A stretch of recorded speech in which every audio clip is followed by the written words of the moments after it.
pencampur adukan itu bisa karena model analogi atau penyamaan yang secara sembrono antara beberapa klasifikasi hukum, antara hukum Tuhan dengan moral positif, kan seperti itu. Tapi sesungguhnya memang ada beberapa aspek dari hukum Tuhan dan moral positif itu yang juga diakui sebagai hukum yang proper, kan begitu, istilah hukum yang tepat gitu. Nah, bagaimana argumentasinya tentang hal tersebut? Saya kira itu beberapa hal yang sempat saya sampaikan di akhir pertemuan. Saya yakin Anda juga sudah mencatat. Silakan, ada yang mau menyatakan pendapat atau menjelaskannya. Mohon izin, Prof. Yuk. Saya Indra, Prof. Nah, silakan. Saya menanggapi kemarin yang terkait pertanyaan-pertanyaan jenengan terkait masalah bukunya Austin ini, terutama pada bab apakah setiap perintah penguasa itu adalah hukum. Nah, ini yang akan saya kaji terlebih dahulu, melihat dari bukunya Austin ini bahwa penguasa atas atasan manusia yang sekiranya itu penuh dengan determinasi itu dari awalnya diciptakan terlebih dahulu dari zaman Inggris, ya. Di zaman Inggris Raya itu ada orang seperti Crown, Lord, dan Commons, dan akhirnya menurut pandangan Austin bahwa hukum adat itu pun juga adalah hukum positif. Awalnya di situ awalnya.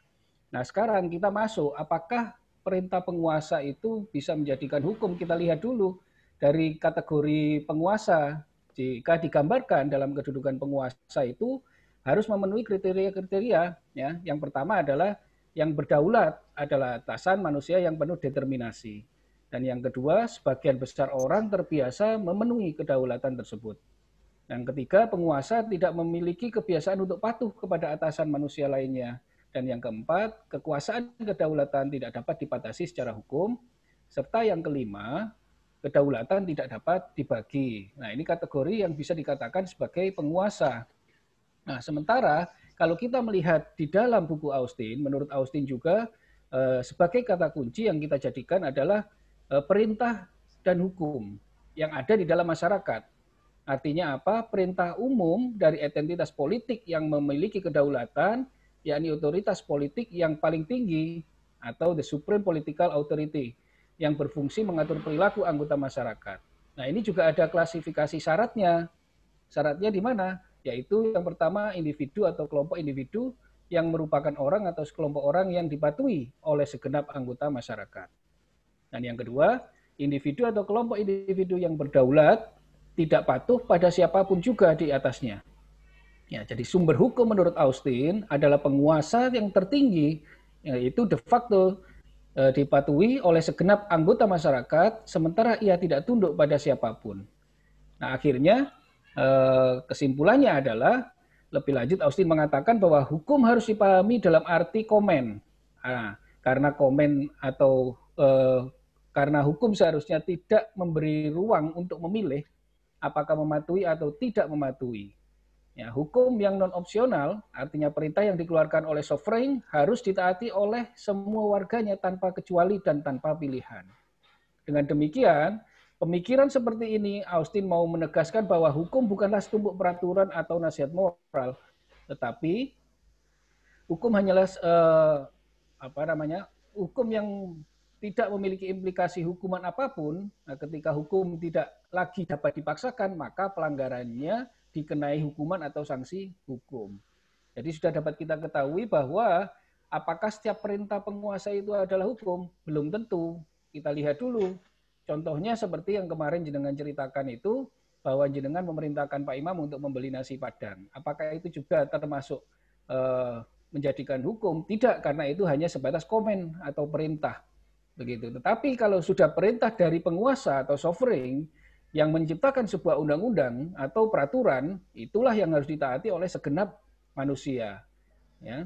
Jadi harus nanti kita bisa bedakan bahwa perintah penguasa itu bisa kita lihat dari mana asalnya perintah yang menguasai itu. Apakah misalkan diklasifikasikan dari pemerintah yang mempunyai supreme political authority atau kekuasaan, otoritas politik, ataukah hanya sebatas penguasa di lingkungan tertentu yang memberikan perintah kepada seorang dosen, kepada mahasiswanya, dan sebagainya. Mungkin itu dari saya pengantarnya, mungkin nanti bisa ditambahkan oleh teman-teman yang lain untuk kita berdiskusi. Saya persilakan. Demikian dari saya. Assalamualaikum warahmatullahi wabarakatuh. Assalamualaikum warahmatullahi wabarakatuh. Silakan, ada yang lain? Izin Pak Ali. Yuk. Untuk pendapat, ya. Saya mengutip mengenai itu, menambahkan, saya juga sudah berusaha untuk mencari. Jadi jawaban saya itu didasarkan kurang lebih dari dalam bukunya John Austin itu mulai halaman 16 sampai 21. Di situ juga diberikan ada suatu contoh kejadian mengenai memakai baju berwarna hitam. Kapan itu sebagai sebuah hukum dan kapan itu sebagai sebuah perintah. Kemudian di halaman 21 juga sudah dituliskan mengenai law are a species of command, dan juga ada object which are a command. Berarti dari sini saya bisa menyimpulkan bahwa perintah itu dibagi menjadi dua. Perintah itu yang pertama bisa berupa hukum, yang kedua itu tidak berupa hukum. Kapan suatu perintah itu berupa hukum? Pada saat perintah itu dibuat senada dengan pendapat Pak Indra. Yang pertama itu adalah dibuat karena adanya superioritas, dibuat oleh suatu lembaga atau suatu institusi yang memiliki kekuatan superior sehingga dapat atau mampu memaksakan sebuah perintah tersebut. Yang kedua adalah sovereignty, artinya memang diberikan sebuah kewenangan untuk membuat sebuah perintah. Dan yang ketiga itu adalah adanya sanksi. Sedangkan perintah yang bukan hukum itu mungkin saja diciptakan karena adanya suatu superioritas. Namun demikian tidak ada sovereignty atau yang membuat ini tidak diberikan sebuah kewenangan untuk membuat sebuah perintah yang berupa hukum. Dan saya memperhatikan bahwa di bukunya John Austin termasuk seperti hak yang timbul dari perjanjian, bagi Austin itu juga bukan merupakan hukum. Menurut Austin, hukum itu tidak menghasilkan hak. Hukum itu adalah perintah. Maka mungkin ada gium perjanjian berlaku sebagai undang-undang. Kalau saya menafsirkan berdasarkan bukunya Austin, maka itu bukan merupakan sebuah hukum, karena itu adalah suatu hubungan yang lahir dari dua pihak yang memiliki kedudukan yang setara, tidak ada sifat superior dan sovereignty-nya. Itu mungkin yang dapat saya tambahkan, Pak. Terima kasih. Ya, terima kasih. Silakan, ada lagi. Izin, Profesor. Ya, silakan. Andi Sasongko ingin menambahkan yang disampaikan oleh Pak Indra, bahwa terkait dengan perintah tersebut perlu kita kaji juga terkait dengan kehendak yang disampaikan oleh Profesor pada mata kuliah kemarin, yang memfokuskan terkait dengan masalah perintah itu dibedakan dari kehendak. Jadi perintah itu merupakan spesies dari suatu kehendak. Sehingga dalam perintah tersebut terdapat suatu kehendak yang menurut Austin adalah perintah itu adalah kehendak atau desire atau kehendak atau niat yang dimaksud dan bukan sekedar niat biasa. Artinya yang bukan niat biasa dalam perintah tersebut terkait hal ini, bahwa kehendak yang mengarahkan seseorang untuk berperilaku yang tujuannya untuk melakukan sesuatu atau tidak melakukan sesuatu. Kemudian kehendak yang terdapat dalam perintah berasal dari pembuat hukum atau the wishes of the lawmaker. Selanjutnya, kehendak tersebut memiliki kriteria kekuasaan dan tujuan dari pihak yang mengeluarkan perintah tersebut, yaitu memberikan sanksi atau to inflict evil or pain. Kemudian dalam perintah untuk dapat menjadi hukum harus mengandung 3 elemen, Profesor. Jadi intinya pertama yaitu harus ada desire atau kehendak, kemudian komunikasi, dan 3 adalah sanksi. Begitu, Prof. Ya. Lagi, silakan. Assalamualaikum. Salam. Izin Bapak Dr. Ali Syafa'il. Mungkin ingin melengkapi saja dan menambahkan pendapat dari Pak Indra, Pak Setiawan, dan Pak Andi Sasongko. Jadi benar yang dikatakan tadi, berarti setiap perintah dari superior itu belum tentu merupakan sebuah commands ya. Jadi ukurannya adalah apakah yang pertama itu apakah superior itu merupakan dia memiliki ilimitatif dan indivisible atau tidak. Apabila superior itu memiliki sebuah penguasa di atasnya lagi, maka dalam bukunya Austin itu masih belum bisa dikatakan sebagai commands. Kemudian superior yang memberikan perintah, tetapi dia tidak memiliki sovereign, determine sovereign ya. Jadi dia tidak memiliki kuasa atau berdaulat untuk memberikan sebuah perintah. Jadi dalam bukunya Austin itu sepengetahuan saya itu ada istilah commands dan order ya. Jadi apa namanya, kalau order itu bisa jadi kita maknakan sebagai sebuah perintah berasal dari superior, tetapi dia tidak memiliki sebuah sovereign. Jadi bisa dicontohkan mungkin seperti kuliah minggu lalu, kuliah hari Selasa lalu, bahwa seperti Bapak Ali Syafaat memerintahkan, ya, meminta kepada Pak Imam untuk membelikan nasi Padang. Jadi itu merupakan bukan sebuah sebuah command yang dimaknakan sebagai Austin, sebagai sebuah perintah secara umum. Tadi juga ditambahkan oleh Pak Andi tadi ada 3 ukuran. Yang pertama dia merupakan kehendak dari penguasa. Kemudian dia ada ukuran yang kedua, ada communications, dia diundangkan ya, ditetapkan oleh sebuah legislator ya atau sovereign. Kemudian dia dilekatkan dengan sanksi. Seperti itu, Pak. Saya kembalikan. Terima kasih. Yuk. Dari berapa? 4 pendapat tadi ya sudah menguraikan sebetulnya kategori atau karakteristik dari perintah yang lalu disebut sebagai karakter utama dari hukum oleh John Austin. Tentu saja kita bisa melihat dari beberapa aspek. Satu dari aspek subjek yang memberikan, kemudian dari aspek bentuk dari perintah itu sendiri, kemudian dari sisi objek atau orang atau di mana perintah itu diberikan. Nah, dari keempat pendapat tadi, arahnya adalah menjelaskan tentang kategori perintah dari sisi subjek, kan seperti itu. Subjek atau yang memberikan satu karena itu berbeda dengan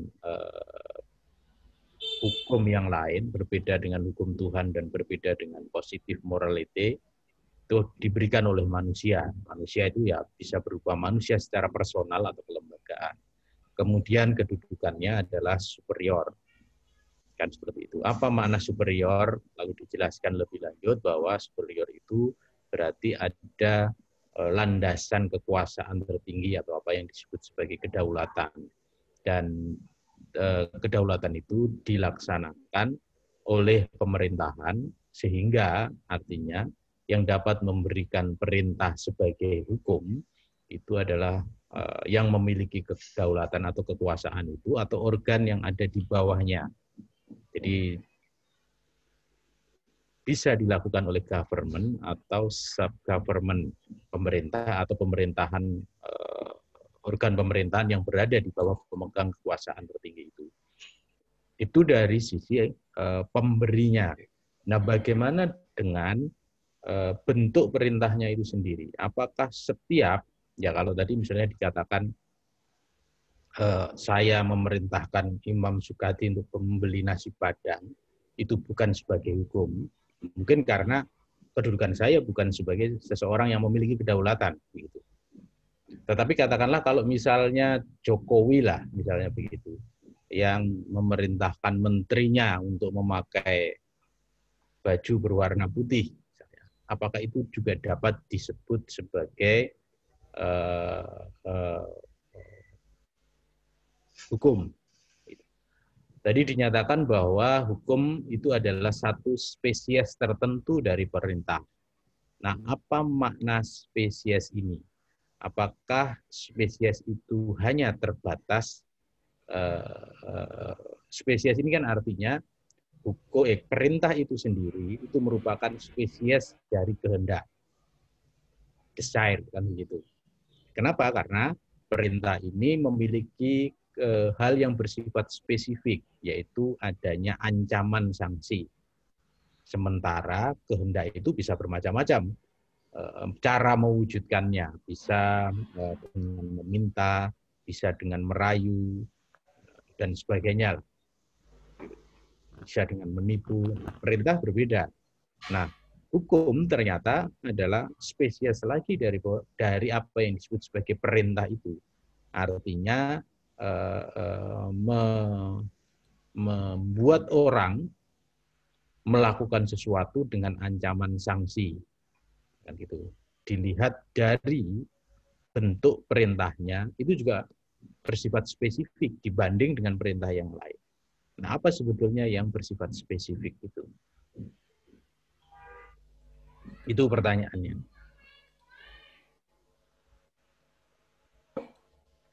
Apa sebetulnya hukum sebagai satu spesies dari perintah itu apa bentuknya? Ya, silakan. Mohon izin, sebenarnya saya juga agak bingung terkait dengan itu. Tapi saya menemukan dalam contoh itu begini, Pak. Hukum itu cenderung bentuknya diberikan untuk umum, bukan untuk individu. Sehingga apabila misalnya tadi kewajiban membayar pajak itu adalah hukum. Tetapi misalkan Pak Imam hari ini harus pergi ke kantor pajak untuk membayar pajak, itu adalah perintah, Pak. Ya. Mungkin seperti itu contohnya, Pak. Ya. Nah. Ali, mungkin. Ada lagi, silakan. Ya, mohon izin. Mungkin yang harus diklasifikasi dari perintah itu, yang harus dibedakan dengan kehendak itu bisa kita lihat dari command dan order, yang sama-sama menjelaskan mengenai perintah itu. Kalau command ini pasti itu berasal dari sovereign. Sedangkan kalau order ini ya bisa berasal dari superior, tapi belum tentu juga punya sovereign. Misalnya seperti yang Pak Ali contohkan minggu kemarin. Nah, untuk itu, bagaimana bisa spesies dari perintah ini bisa menjadi sebuah hukum? Sebenarnya baik umum maupun khusus itu juga bisa menjadi hukum apabila itu ada unsur sovereignnya. Misalnya dalam konteks ke-Indonesiaan itu kita bisa membedakan adanya regling yang bersifat umum dan basicing itu juga khusus.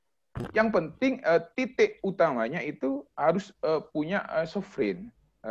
Ini menurut pemahaman saya. Terus Austin juga mengklasifikasi perintah itu, ini sebenarnya mau saya tanyakan ke Pak Ali, tapi karena ini. Yang pertama ada general command and particular command.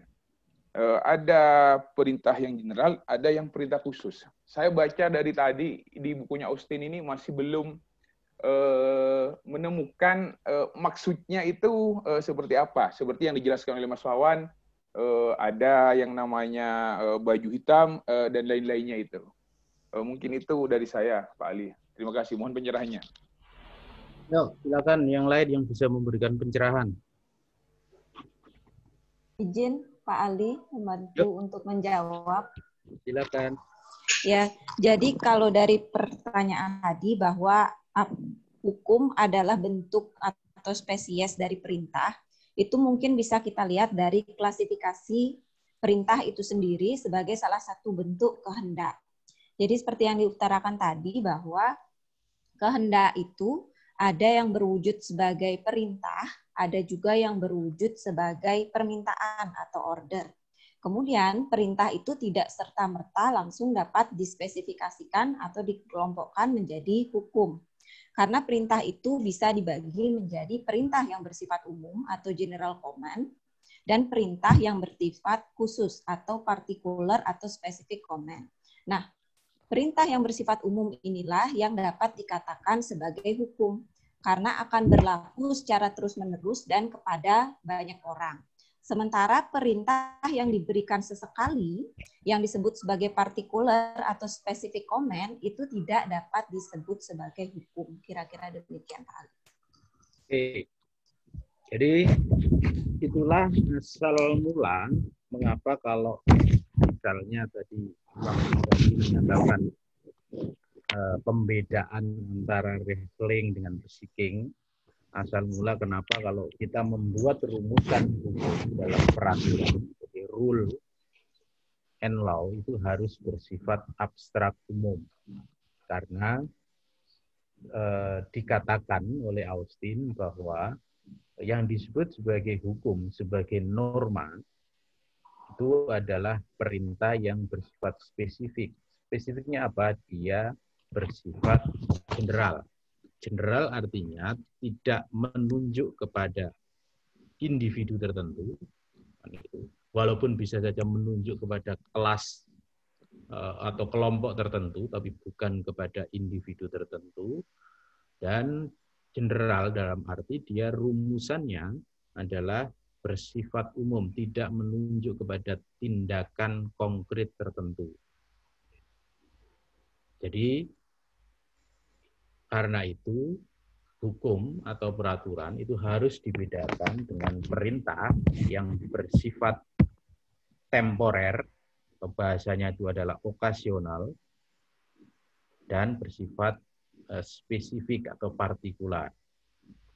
Karena itu kalau misalnya Jokowi memerintahkan kepada menterinya untuk memakai baju putih, ya itu bukan hukum. Mungkin itu perintah dia, tetapi itu bukan hukum dalam arti sebuah norma hukum. Yang itu kalau berupa perintah yang bersifat okasional dan partikular itu dapat saja bersumber kepada satu kesewenang-wenangan misalnya. Ya apa kewenangan Jokowi untuk memerintahkan itu, ya ada kewenangannya sebetulnya, dasar hukumnya. Itu kan ya perintah saja. Bukan sebagai aturan yang berlaku secara terus-menerus. Dan ya itu sampai sekarang lalu menghasilkan, kalau secara teoritis, misalnya dalam ilmu perundang-undangan, Anda membuat satu norma hukum kan pasti merumuskan normanya itu pasti bersifat general, jadi perintah yang bersifat umum, baik terkait dengan objeknya, siapa yang diperintah, tidak lalu bersifat individual, maupun terkait dengan rumusan perintahnya, tidak bersifat konkret, tetapi berisi kategori-kategori dari sesuatu yang diharapkan oleh pemberi perintah. Yang kalau dalam hukum pidana ya itu kemudian menjadi apa yang disebut sebagai unsur-unsur dari satu tindak pidana misalnya. Ya pembunuhan itu kan tidak lalu disebut sebagai pembunuhan, tetapi apa sebetulnya unsur-unsur dari pembunuhan. Itulah yang dimaksud sebagai bentuk hukum itu sebagai satu spesies dari perintah. Jadi perintah itu merupakan spesies dari kehendak. Kehendak itu hukum itu merupakan spesies dari satu perintah. Jadi sehingga kalau kita menerjemahkan hukum sebagai perintah yang memaksa, tentu harus maknanya adalah perintah dalam apa yang disebutkan oleh Austin itu. Jadi tidak semua perintah tentu saja.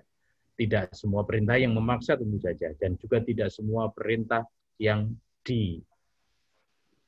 diikuti dengan ancaman sanksi. Nah, persoalan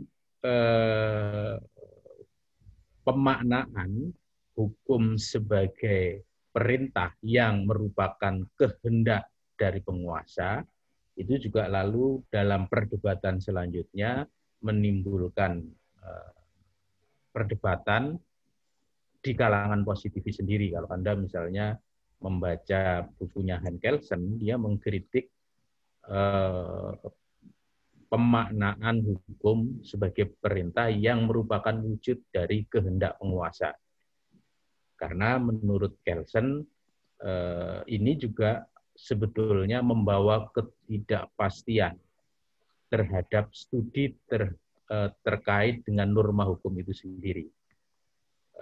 Pada saat satu perintah itu sudah diberikan yang disertai dengan ancaman sanksi, maka ya perintah itu harus dimaknai sebagai perintah itu sendiri, terlepas dari kehendak penguasa. Kalau masih dimaknai sebagai bagian dari kehendak penguasa, maka itu akan bersifat psikologis. Jadi lalu dia menyebutkan sebagai teori psikologis tentang hukum. Jadi perintah yang bersifat psikologis. Dan faktanya kalau melihat kepada praktek hukum dan norma hukum yang ada, itu kehendak penguasa tidak menjadi faktor untuk menerjemahkan apa sebetulnya maunya dari norma hukum itu. Jadi menjadi tidak ilmiah. Dapat saja misalnya kehendak dari penguasa itu dicari, tetapi dia adalah sebatas untuk menafsirkan dari norma hukum itu. Tetapi penafsiran itu tentu bukan penafsiran yang bersifat mutlak. Artinya, pada saat kita mencoba untuk memahami aturan hukum itu, tidak ada kewajiban atau tidak ada keharusan bahwa yang kita gunakan itu adalah makna yang sesuai dari kehendak penguasa. Gitu. Jadi adalah makna dari yang menjadi makna dari kehendak penguasa.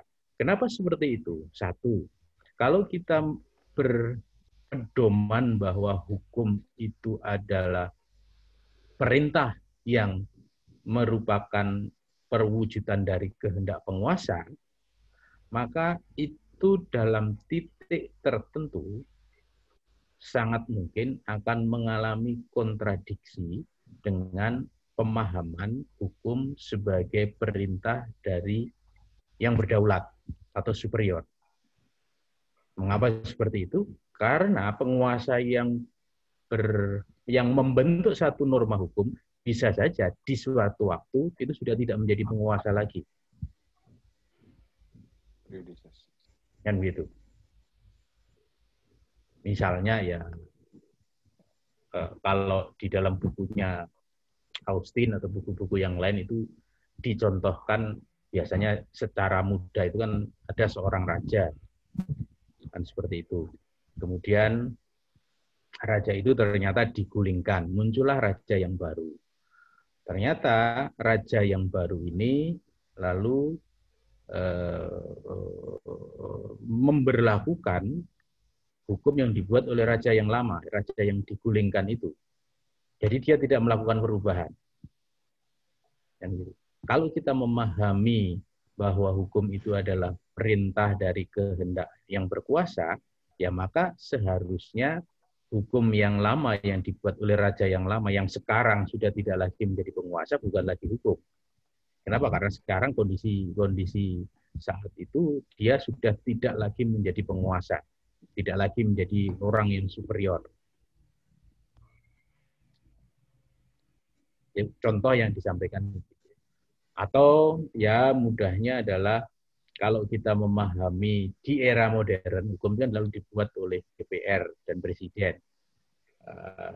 Ya misalnya undang-undang yang dibuat oleh DPR dan Presiden pada masa SBY. Mereka adalah simbol dari kedaulatan yang superior dalam pengertian Austin. Nah saat ini ya ternyata hukum itu tetap berlaku walaupun mereka sudah bukan merupakan penguasa lagi. Jadi kehendak penguasa.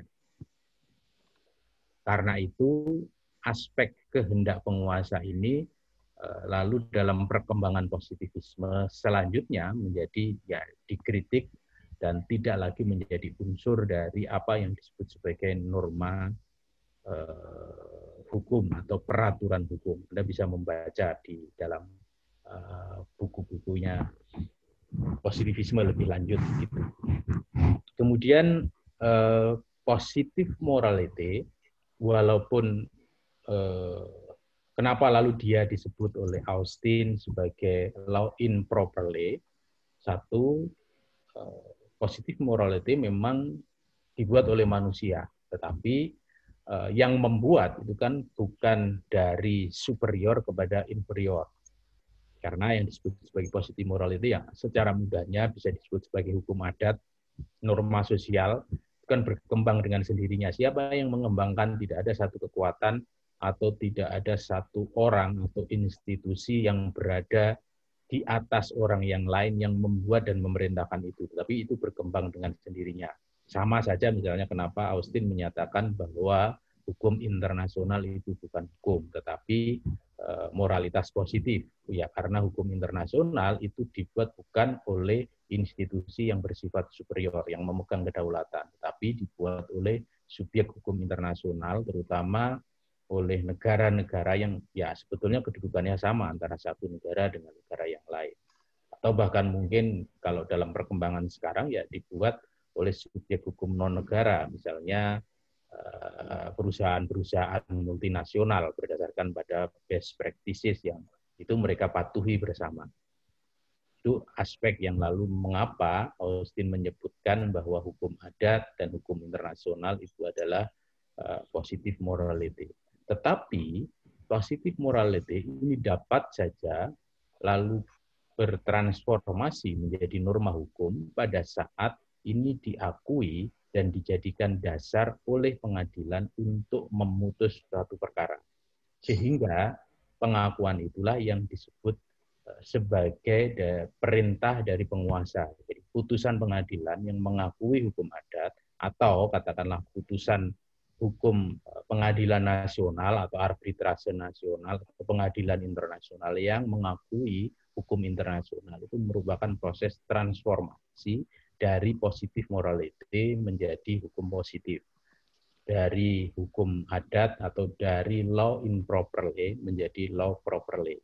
Walaupun dalam pemikiran Austin ini tetap disebut sebagai semacam second class, itu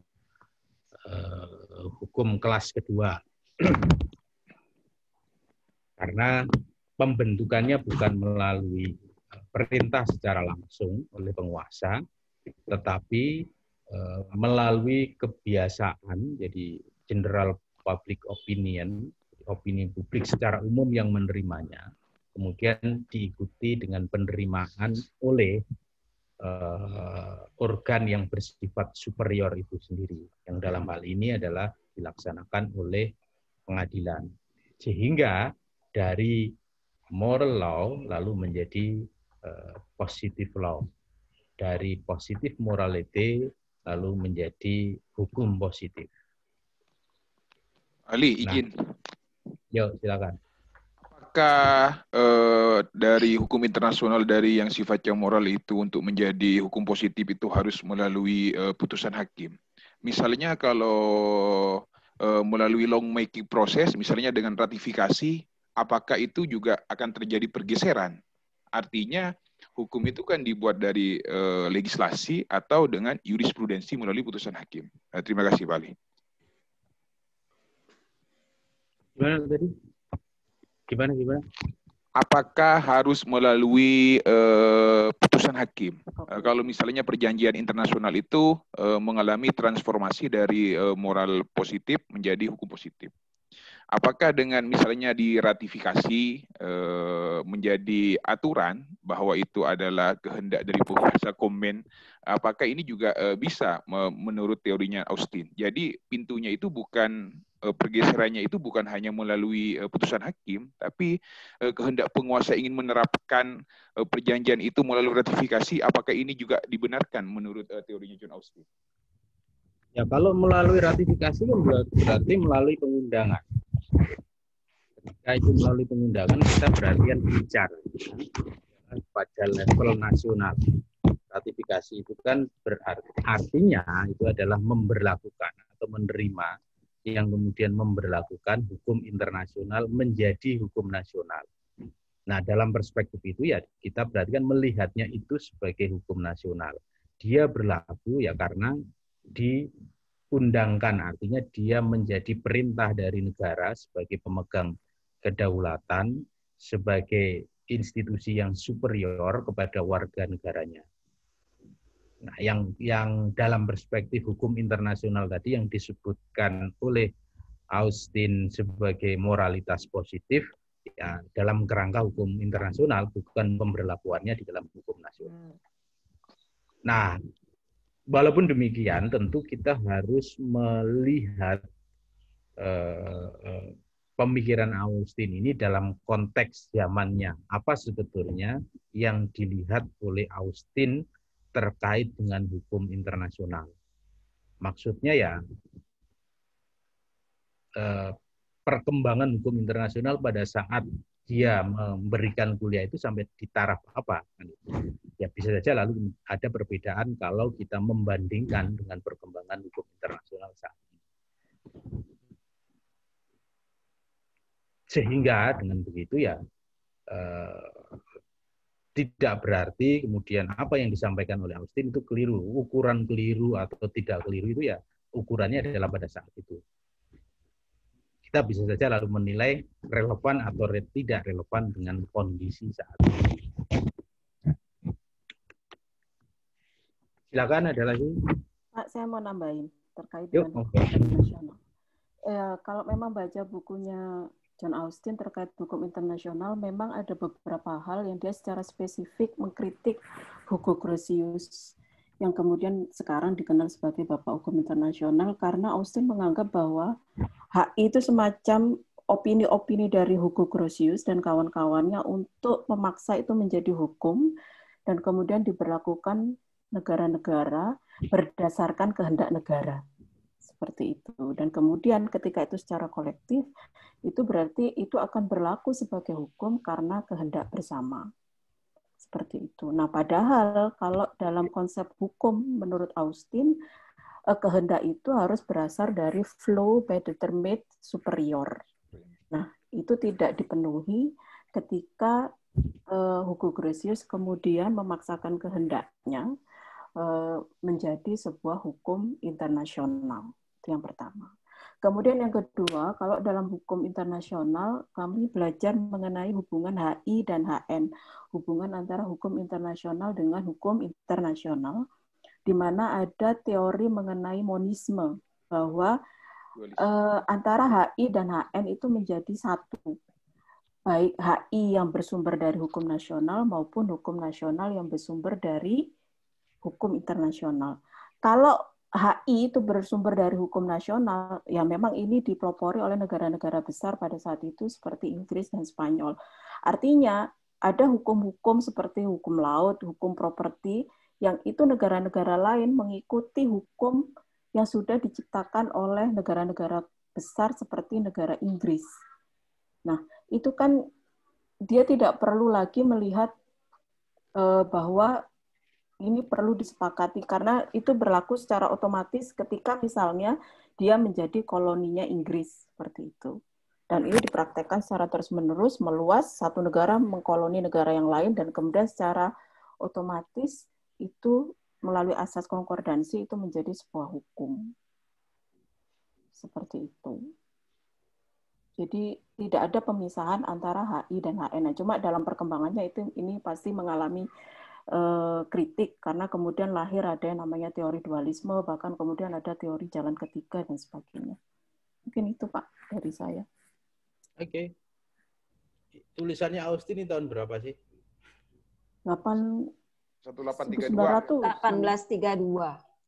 1832. Ya pada saat itu kan nggak ada organisasi internasional yang bersifat internasional. Ya pada saat itu juga tidak ada. Kalau kita mengartikan hukum internasional sebagai serangkaian kovenan, serangkaian deklarasi kan nggak ada sama sekali. Ya. Yang ada adalah usage atau kebiasaan-kebiasaan, dan siapa yang lalu mengembangkan kebiasaan-kebiasaan itu ya biasanya adalah negara-negara besar yang sudah bisa mengkolonisasi negara-negara yang lain. Pertama kan itu. Kemudian kedua yang bisa dilakukan adalah ya kebiasaan-kebiasaan yang muncul dari perjanjian-perjanjian antar negara, perjanjian bilateral antar negara yang biasanya dilakukan untuk mencegah perang atau sesudah adanya perang. Ya seperti kebiasaan-kebiasaan dalam hukum diplomatik dan konsuler dan sebagainya itu kan lalu juga tumbuh seperti itu. Yang ketiga, ya basisnya memang lalu ajaran-ajaran dari para ahli hukum kan gitu, opinio juris necessitatis kan gitu. Yes.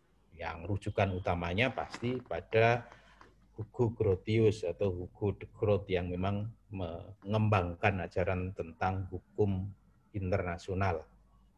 Ya pada saat itu memang itu yang dipelajari, dan pada saat itu ya itu saja yang dibaca oleh John Austin. Belum ada DUHAM, belum ada ICCPR dan sebagainya.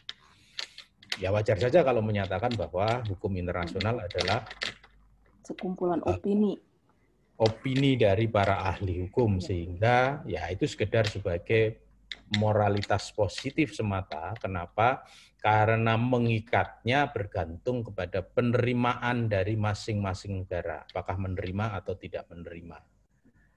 Apakah menerapkan dalam hukum nasional atau tidak menerapkan dalam hukum internasional. Atau bahkan mungkin dalam konteks hukum internasional, misalnya terkait dengan hukum perang dan hukum humaniter begitu, yang basisnya adalah opini-opini itu kan pelaksanaannya juga bergantung pada negara-negara itu sendiri gitu.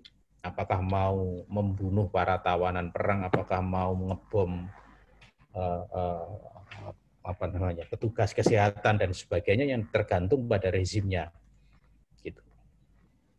Silakan, ada lagi? Mohon izin bertanya Pak Ali.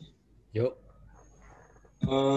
Kemudian saya juga menemukan dari berdasarkan penjelasan di awal itu kan saya mendapat gambaran bahwa perintah yang hukum itu ya tadi ada superior, ada sovereignty, ada sanksi gitu. Namun kemudian saya juga membaca law properly so called which may seem not imperative. Jadi ada hukum yang tidak memaksa di situ. Kemudian saya baca lebih lanjut itu misalkan seperti hukum yang sifatnya deklaratif atau yang hukum yang sifatnya membatalkan aturan yang lain. Nah, apakah artinya ini bisa saya masukkan sebagai hukum yang second class setara dengan positive morality? Itu bukan hukum second class. Kalau second class secara spesifik dia menyebut sebagai hukum yang muncul dari kebiasaan. Second class itu adalah hukum yang memang dia menyebutnya sebagai istilah kalau untuk yang tadi disampaikan, hukum yang tidak bersifat imperatif itu adalah imperfect law. Jadi hukum yang tidak sempurna. Kenapa? Karena dia bersifat permisif. Permisif itu kan artinya dia tidak memberikan perintah, tetapi melindungi apa yang sudah ada. Ini yang lalu melahirkan kategori hak hukum atau legal right. Jadi hak misalnya ketentuan yang melindungi hak atas tanah begitu, itu kan tidak bersifat memerintahkan secara langsung. Isinya kan bukan perintah, tetapi bersifat deklaratif begitu. Hukum ini baru akan bersifat imperatif ketika kita melihat dari sisi perintah terhadap orang lain agar menghormati hak-hak tersebut. Itu yang pertama. Kemudian kedua, ada aturan-aturan tertentu yang bersifat permisif. Permisif itu artinya tidak bersifat perintah, tetapi mengatur bagaimana cara untuk melakukan sesuatu agar memiliki makna secara hukum. Itu. Nah, ini memang tidak banyak dibahas oleh Austin dan menjadi salah satu titik kelemahannya. Kenapa? Karena seolah-olah proporsi hukum yang bersifat deklaratif atau proporsi aturan hukum yang mengatur tata cara melakukan satu tindakan tertentu, bukan memerintahkan tindakan tertentu, itu seolah-olah kecil begitu. Yang lebih utama adalah satu perintah. Perintah itu kan dalam arti bisa untuk melakukan sesuatu atau larangan melakukan sesuatu. Nah, ini yang lalu dikritik oleh Hart karena menurut Hart sesungguhnya yang hukum yang model ini tuh yang lebih banyak, begitu. Jadi hukum yang tidak berisi perintah atau larangan, tetapi mengatur bagaimana melakukan satu tindakan hukum. Misalnya, mengatur bagaimana membuat perjanjian. Tidak ada perintah untuk membuat perjanjian atau larangan untuk membuat perjanjian, tapi mengatur bagaimana membuat satu perjanjian agar perjanjian itu memiliki makna secara hukum. Hukum yang mengatur tentang bagaimana membuat perundang-undangan. Jadi ini yang lalu oleh H.L. Ahad itu lalu dikembangkan menjadi satu teori sendiri yang mengklasifikasikan hukum tidak saja sebagai hukum sebagai perintah yang memaksa, tetapi dengan cara mencari kelemahan-kelemahan dari aturan-aturan yang ada. Gitu. Lalu dia menyebutkan ada rule of recognition misalnya. Jadi hukum itu apa? Ya hukum itu adalah berisi aturan-aturan tentang pengakuan. Pengakuan tentang apa? Pengakuan tentang mana yang merupakan norma hukum dan mana yang bukan merupakan norma hukum. Terlepas dari isinya apakah berupa perintah atau tidak berupa perintah. Gitu. Kemudian yang kedua adalah aturan untuk membuat kepastian dan melaksanakan aturan hukum. Jadi itu salah satu teorinya. Yang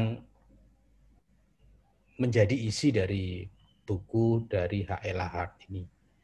Nah, beda lagi kemudian nanti Han Kelsen dia menyatakan bahwa ya hukum itu terdiri dari bisa didekati secara statis, bisa didekati secara dinamis. Kalau kita mendekati secara statis, ya maka apa yang menjadi konsepsi John Austin itu bisa diterapkan karena dia melihat atau mencoba memahami norma hukum itu sendiri. Padahal hukum itu tidak hanya berupa norma hukum itu sendiri, tetapi juga terkait dengan bagaimana hukum itu dibuat. Nah, itulah yang lalu disebut sebagai pendekatan hukum secara dinamis, sehingga bukunya lalu dibagi menjadi dua, yaitu norma statis dan norma dinamis. Satu, norma statis itu berbicara seperti Austin, apa sih unsur-unsur dari norma itu. Yang kedua, norma dinamis itu berbicara tentang validitas dan efikasi dari hukum, validitas dan keberlakuan dari hukum.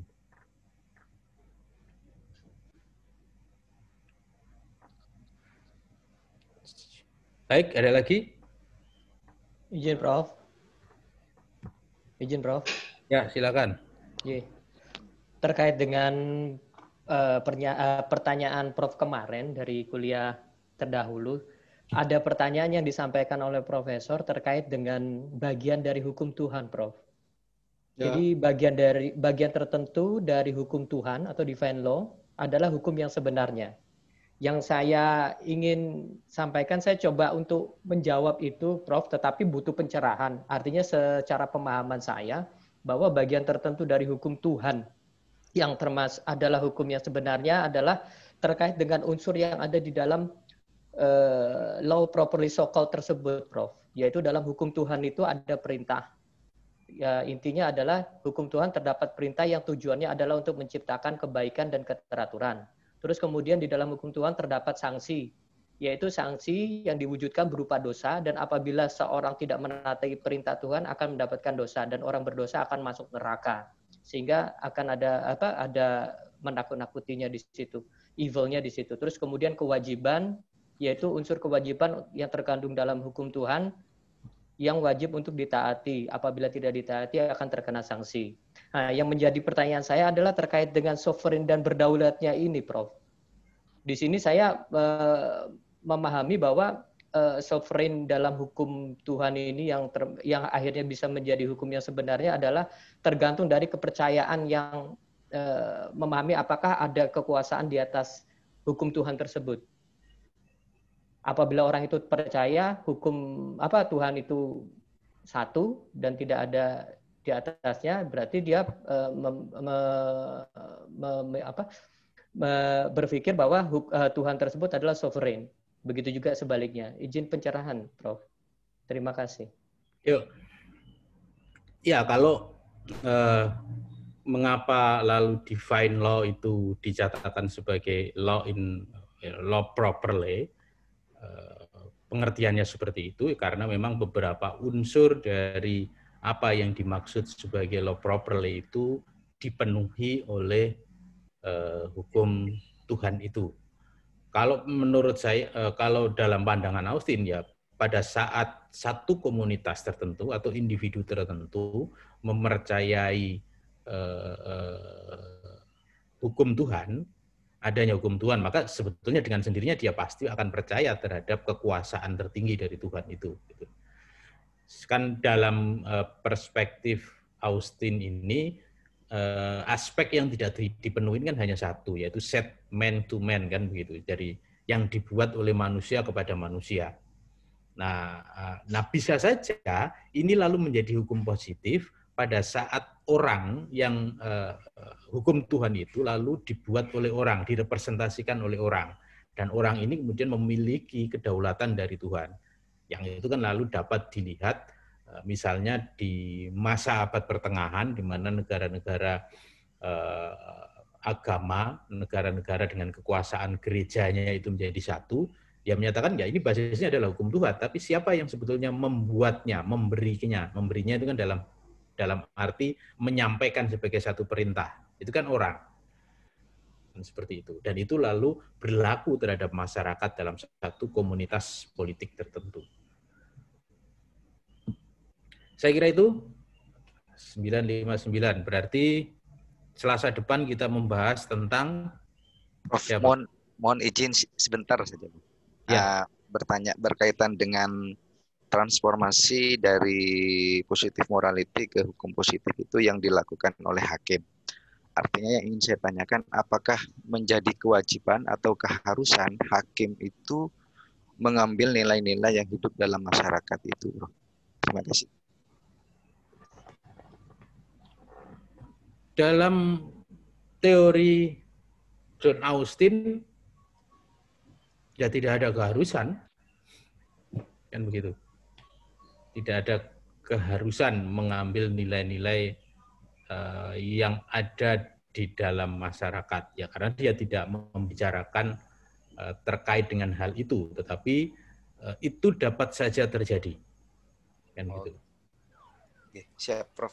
Bali, mohon Ya, izin Bali, terakhir kaitannya divine law ini dengan reveal and unreveal itu Bali, mohon penjelasan. Artinya reveal itu apa? Terungkap. Anda bisa membandingkan dengan teorinya siapa? Agustinus. Ada hukum alam itu kan berasal dari hukum Tuhan. Hukum Tuhan itu turun kepada manusia, ada yang disampaikan kepada manusia menggunakan bahasa manusia, ada yang disampaikan kepada manusia tetapi tidak secara terungkap dengan menggunakan bahasa manusia. Lex divina, lex aeterna, nah, itu silakan bisa menggunakan perspektif itu. Terungkap itu berarti disampaikan dengan bahasa manusia, kan gitu. Tidak terungkap itu berarti tidak disampaikan dengan bahasa manusia. Artinya apakah itu tidak bisa diketahui? Bisa diketahui. Ada di situ disebutkan misalnya ada tindakan tertentu di mana setiap orang itu pasti menyatakan itu sebagai tindakan yang baik. Ada juga tindakan tertentu di mana setiap orang itu akan menyatakan itu sebagai tindakan yang tidak baik, walaupun itu tidak ada di dalam kitab suci, katakanlah begitu. Nah, kalau dalam bahasa Islam, kira-kira apa itu? Bahasa Al-Quran. Dosa. Oh ya, bukan. Sesuatu yang terungkap, hukum alam yang terungkap dan hukum alam yang tidak terungkap, firman Tuhan yang terungkap dan firman Tuhan yang tidak terungkap. Akli ya, Mbak, nakli. Ya, kira-kira begitu. Al-Quran hadis, bro. Ada yang ternas, ada yang harus diterjemahkan. Ya, meskipun penerjemahan itu sendiri kan ya. Menjadi debatable karena itu namanya sebagai penafsiran, karena sesuatu yang bersifat mutlak seperti Tuhan itu tidak mungkin diwadahi melalui bahasa manusia yang bersifat terbatas, kan gitu. Karena itu lalu sifatnya adalah penafsiran. Nah, saya tidak ahli itu, mungkin banyak yang di sini lebih ahli. Terima kasih. Minggu depan kita bahas tentang Fuller, The Morality of Law. Ini lebih sedikit saya kira tulisannya. Baik, terima kasih. Sekian. Assalamualaikum warahmatullahi wabarakatuh. Waalaikumsalam. Terima kasih, Pak Ali. Terima kasih, Prof. Saya langsung pamit ya. Oh.